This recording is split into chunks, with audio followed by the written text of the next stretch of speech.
मंडळी, सध्या दिवाळीची तयारी मोठ्या जोमात सुरू आहे. पण खरंच दिवाळी आता पहिल्यासारखी राहिली का? हा व्हिडिओ तुम्हाला विचार करायला भाग पाडेल.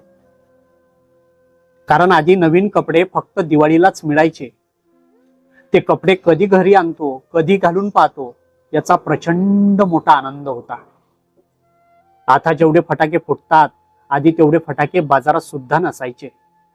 पण जेवढेही फटाके मिळतात तेवढे फटाके घरी आणायचे, एक एक फटाका वेगळा करायचा, तो वाळू घालायचा.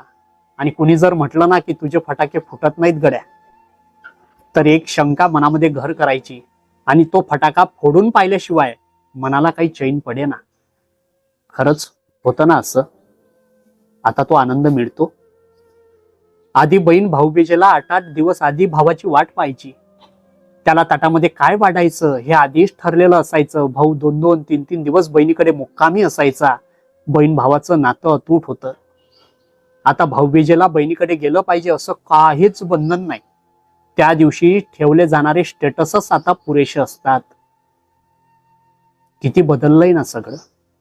आधी आमच्या घरचं फराळ आमची आई बनवायची, त्यामध्ये चव होती. आता घरचं फराळ आमची आई नाही तर बाहेरची एखादी बाई बनवते. खरंच दिवाळी आता पहिल्यासारखी राहिली का? विचार करूयात थोडा.